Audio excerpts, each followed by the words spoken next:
Welcome to Kapihang Magbubukid, kung saan pag-uusapan natin ang solusyon sa mga kinahaharap na problema na nagpapahirap sa ating mga magsasaka.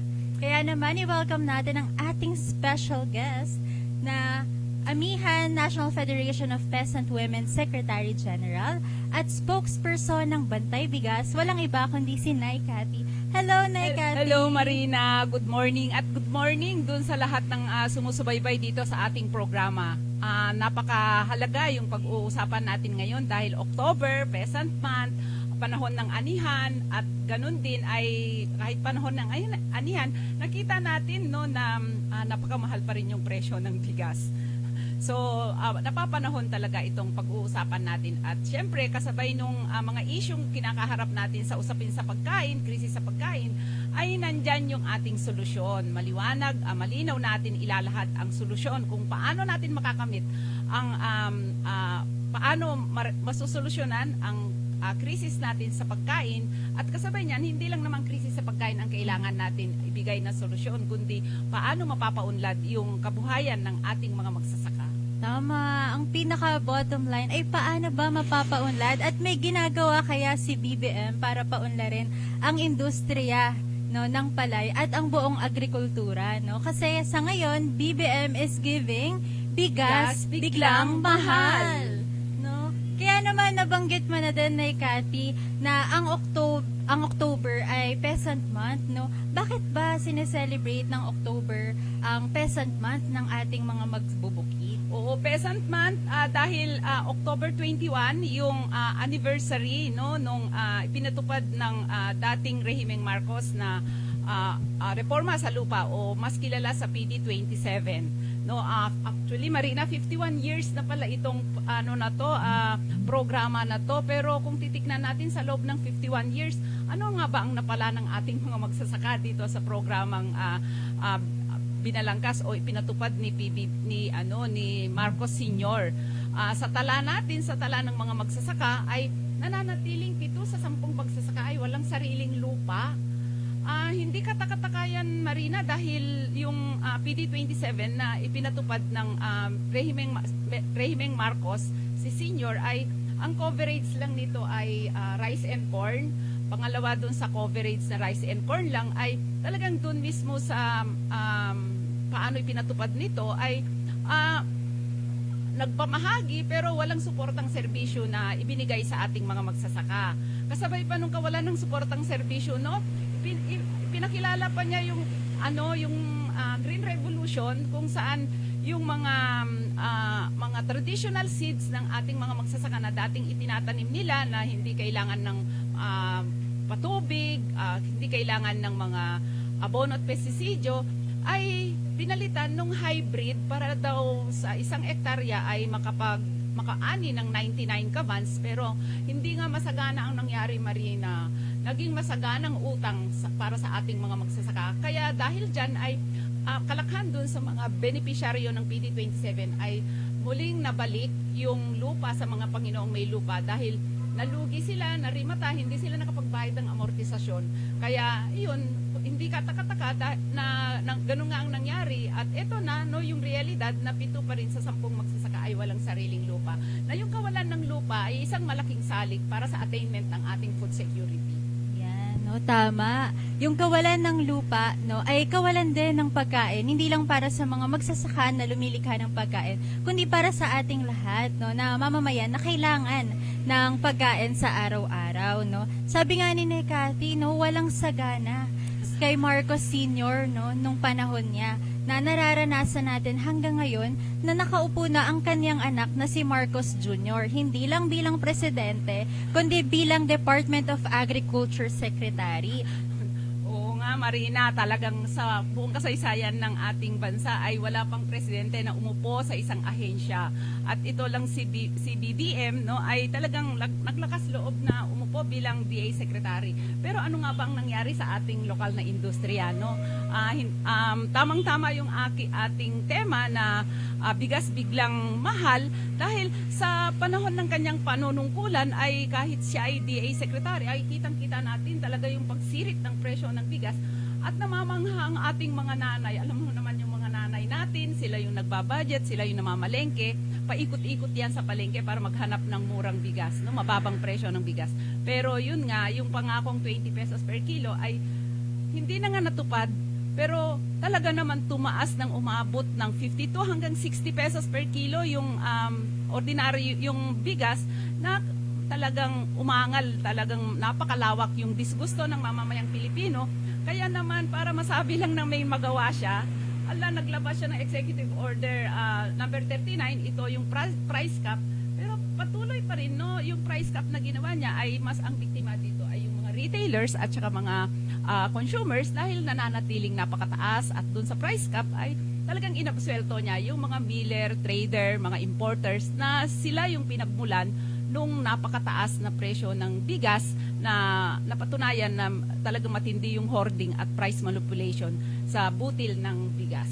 Yan, no? Talaga nga namang BBM is giving bigas biglang mahal dahil kahit na siya mismo ang nagtalaga sa kanyang sarili bilang Department of Agriculture Secretary ay wala pa rin nagagawa na at konkretong tulong para sa ating mga magsasaka, pati na rin sa mga consumer, kundi pahirap lamang at lalo na sa mga nanay natin, no, nahirap mag-budget, no? Oo. Parang ikaw, Nay Cathy, ang hirap talaga oo. mag-budget. Umiikot talaga ako sa buong palengke para maghanap ng kahit papaano piso na kamurahan doon sa presyo ng mga dapat binibili natin pang araw-araw. At ganun din, no, Marina, yung napakataas na presyo ng bigas, nakakalungkot, nakakagalit dahil sa tuloy-tuloy yung pagtaas ng mga iba't ibang presyo ng pangunahing bilihin at bayarin sa utilidad. Ayun nga, yung transportasyon, magtataas ng piso sa pamasahe. Marami ang mga nanay na naiiyak dahil natutulak nilang bilhin yung hindi na talaga fit for human consumption na klase ng bigas. At kahit may nakalagay doon na dog food, ay talagang binibili nung talagang walang-walang budget para makabili doon sa mataas na presyo ng bigas. So, sa kabila ng ang ating bansa ay isang agricultural country, no, paglabas natin dito sa Kamaynilaan, makikita natin yung ang lawak-lawak ng mga taniman ng pagkain dapat, no, 75% sa ating populasyon ay nananatiling mga magsasaka. Pero ito nga, no, kabaliktaran dahil number 1 rice net importer ang bansang Pilipinas. Nakikipag-agawan pa tayo dun sa mga bansang hindi agricultural, hindi nagtatanim ng mga pagkain. Kaya para sa gobyerno, no, kung titignan natin, yung patuloy na krisis sa pagkain natin, patuloy na kagutuman ng malawak na bilang na mamamayan ay resulta ito nung pagsunod ng gobyerno dun sa mga neoliberal policies na inimplement na ito ng mga nagdaang rehimen. Hindi na talaga natututo ang mga gobyerno dun sa karanasan ng mga nagdaang rehimen na talagang number 1 talaga yung na problema ng ating bansa ay yung kakapusan sa pagkain. No? Kakapusan sa pagkain, napakamahal na presyo ng mga pagkain ay dala ito ng mga neoliberal policies ng gobyerno. Lalong-lalo na nung na-implement yung RA 11203 o Rice Liberalization Law na talagang ibinigay na niya sa pribado yung kalakalan ng palay at bigas, kung kaya talaga sila yung nakakapagtakda ng presyo ng produkto sa palengke at sila din yung nakakapagtakda ng presyo ng palay ng ating mga magsasaka na bibili sa napakamura dahil wala namang ginagawang aksyon yung gobyerno.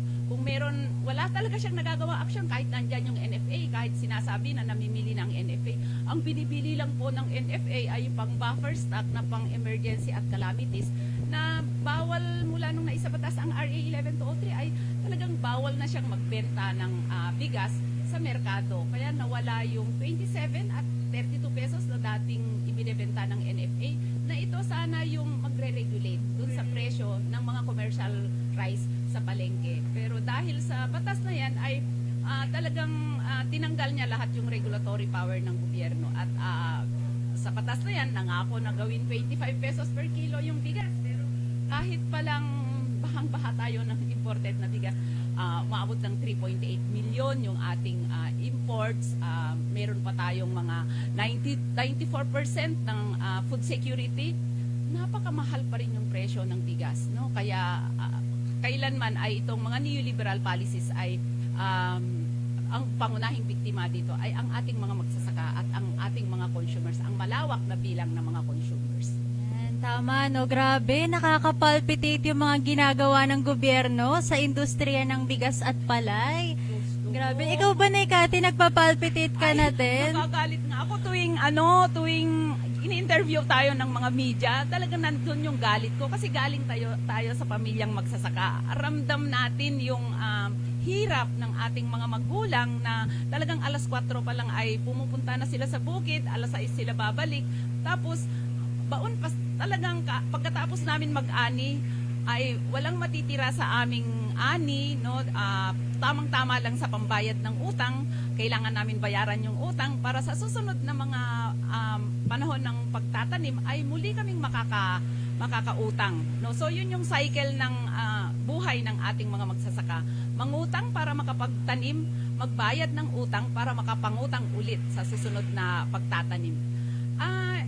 Yan ay isang talagang matagal ng problema ng ating mga magsasaka. Pero wala talagang malinaw na solusyon yung gobyerno. No, yung panawagan natin na 15,000 support subsidy, hanggang ngayon wala pa rin siyang naibibigay.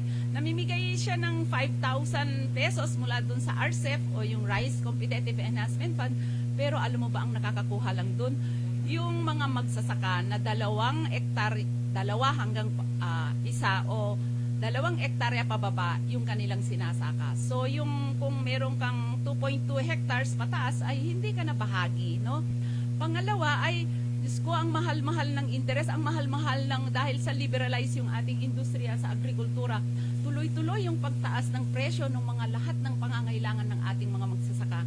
Kaya umaabot ng 65,000 ang kailangan ng isang mga magsasaka para makapagtanim sa 1 hektaryang palayan. Kalakhan dun inutang.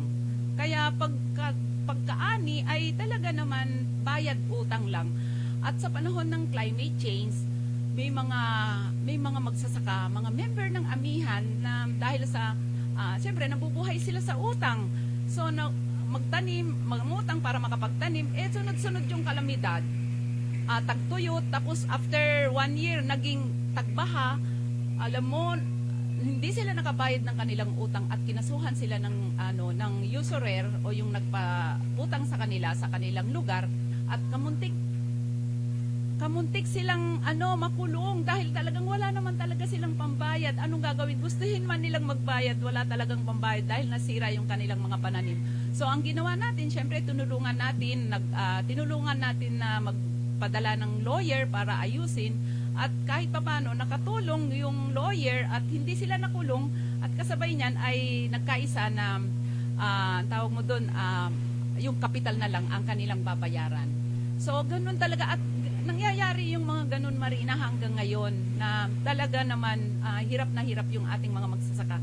At sabi nga ng ating mga magsasaka, Marina, kung meron daw silang alternatibong mapagkakakitaan, talagang iiwan nila ang pagsasaka dahil hirap na hirap sila baon sa utang habang ang gobyerno ay talagang nagpapasasa doon sa pondo ng bayan, no? Ang laki-laking utang, hindi naman natin alam kung saan napupunta yung inuutang niya sa ibang bangko.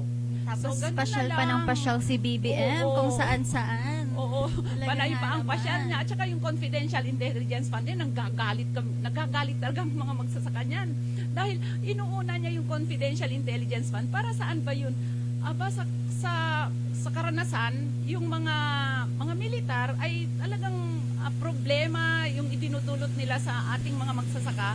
Dahil dun sa kapag malakas ang organisasyon sa kanilang lugar, pinaghihinalaan na talaga silang mga membro ng komunista, sila ay pinagsusurrender ba, tapos hindi pa sila makakapunta sa kanilang mga bukid ng maaga dahil palaging nandun yung checkpoint. So lahat ito ay isang malaking problema na kinakaharap ng ating mga magsasaka. Yan, no? So hindi lang mga batas na katulad ng rice liberalization law o rice tarification law ang nagpapahirap sa ating mga magsasaka, kundi mismo yung mga nagpapatupad nito, no? Si Bongbong Marcos na walang ibang ginawa kundi mag-travel kahit na may bagyo sa Pilipinas, siya ay nasa ibang bansa at wala man lamang binibigay na konkretong tulong sa ating mga magsasaka. Tapos dagdag pa dyan, no, na yung mga militar sa kanayunan ay hindi lamang tinatakot yung ating mga magsasaka, yung mga kababaihang magbubukid, kundi naninira din ng pananim, no, at pumipigil sa produksyon ng ating mga magsasaka. Kaya naman Cathy, kung bibigyan mo kami ng one phrase para i-describe ang kalagayan ng rice industry, ano kaya ito? Ano lang yan, simple lang yan, sa realidad ngayon ay dying industry ng ating ang ating industriya sa agrikultura, lalong-lalo na yung industriya sa palayan, no? Dahil yun yung pag-import ng napakalaking volume ay nagdi-displace yan sa hanay ng ating mga magsasaka sa kabuhayan nila dahil hindi talaga binabarat yung presyo ng palay ng ating mga magsasaka habang patuloy na tumataas yung kanilang mga cost of production. So luging-lugi at hindi talaga kayang makipag-compete ang produkto ng ating mga magsasaka sa mga imported na produkto. At hindi lang yung pag-i-import ang nangyayari, bumabaha sa atin yung smuggling, napakatinding smuggling, no? Napakalaki yung in-smuggled na bigas sa ating bansa, kung kaya talagang malaki yung epekto nito sa ating pang-araw-araw na kabuhayan. Yun. At syempre, yung tipong walang nagagawa yung gobyerno, no? Walang nagagawa yung gobyerno pag-upo nga ni PBBM, nagbigay tayo ng mga doables na pwede niyang gawin para doon sa kasiguruduhan natin sa pagkain.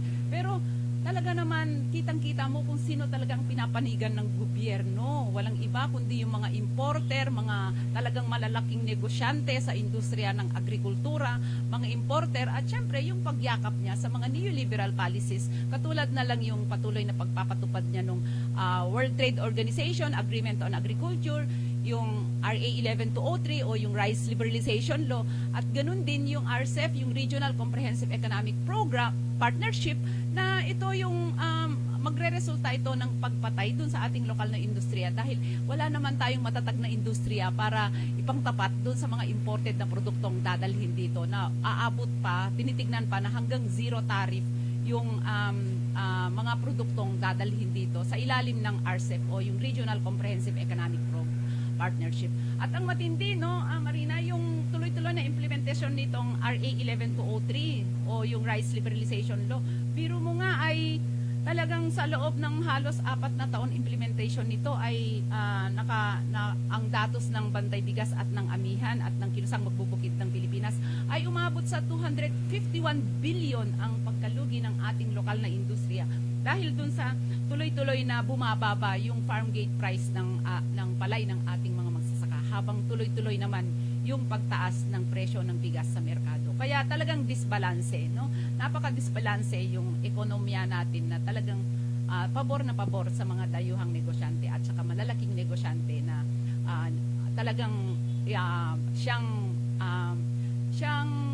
inaasa o yung gobyerno talagang siya yung iniyayakap nila.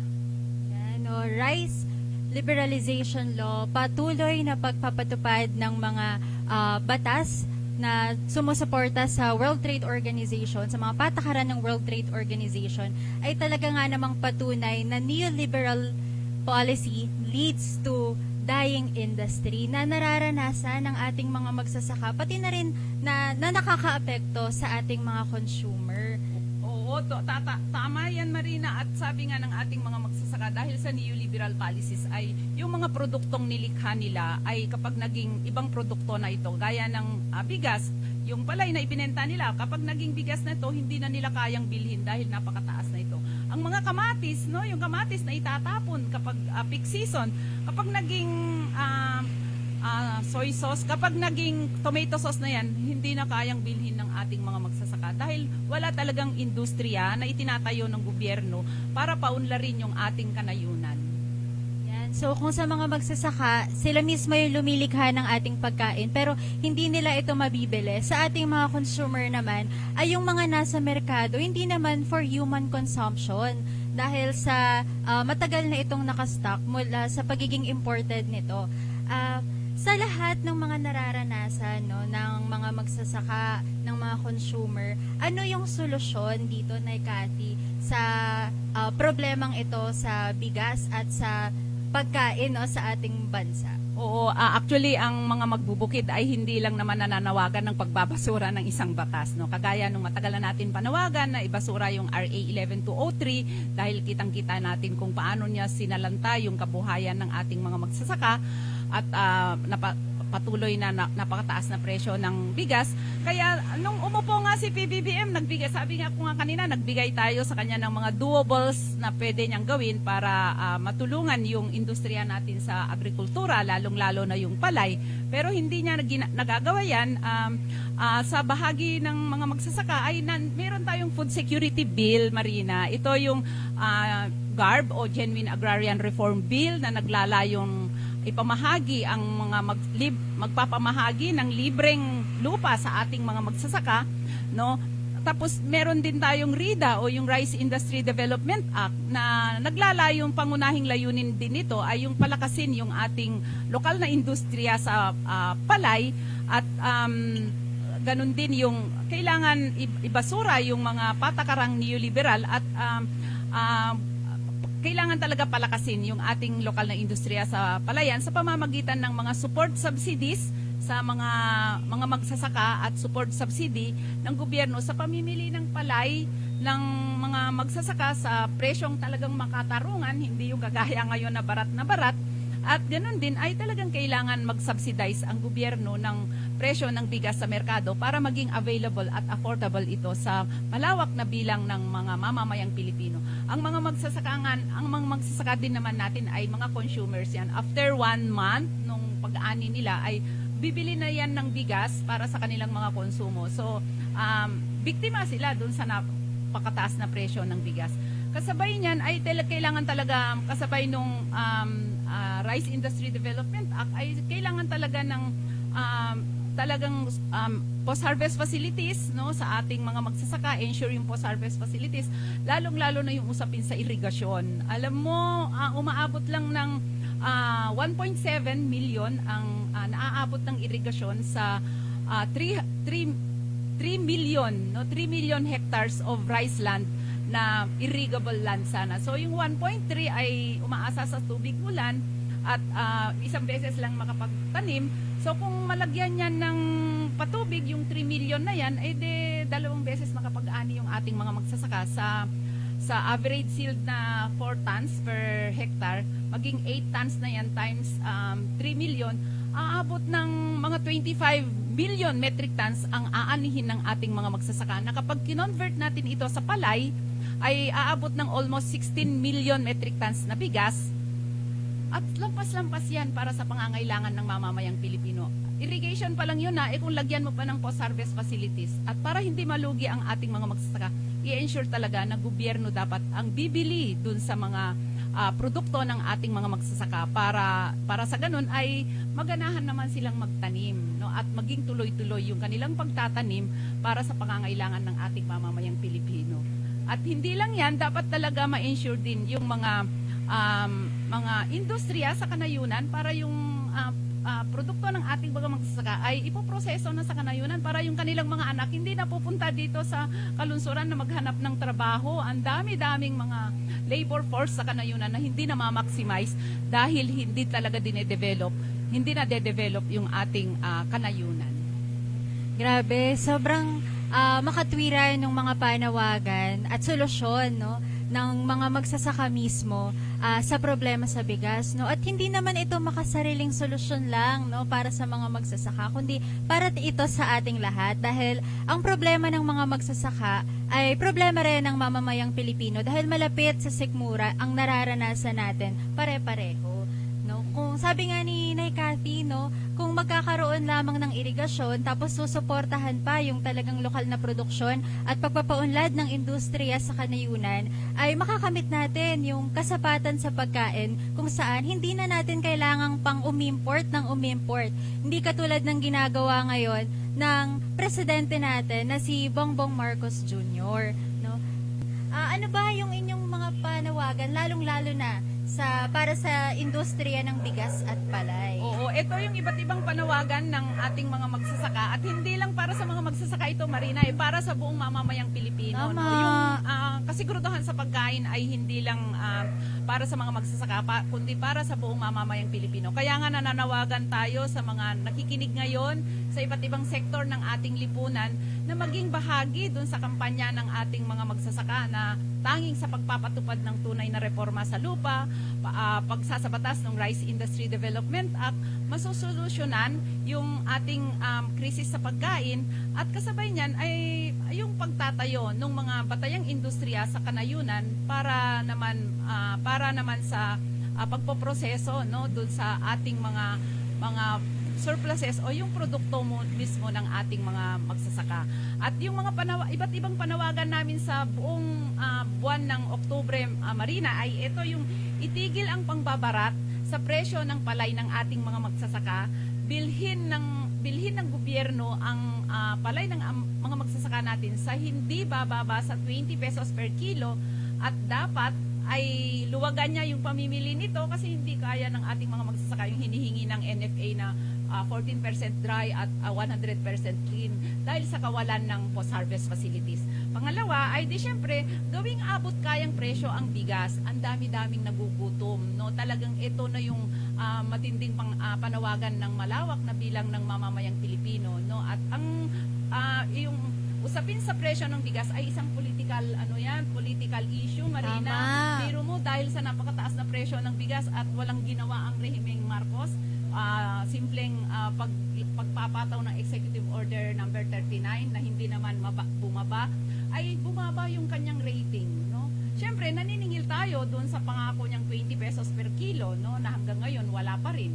At kasabay din yan ay siyempre yung matagal na natin panawagan na subsidyo, 15,000 support subsidy sa ating mga magsasaka na talagang kailangan nila ito, kagyat na kailangan nila ito dahil doon sa tuloy-tuloy na pagkalugi nila dahil dun sa tuloy-tuloy na implementasyon ng RA 11203 at syempre yung nagpapatuloy na pagtaas ng presyo ng langis, ng pangangailangan nila sa binhi, abono at pestisidyo, renta sa makina, lahat yan ay gastos, balikat ng ating mga magsasaka. Kung kaya yung makatarungan yung panawagan nila na 15,000 support subsidy.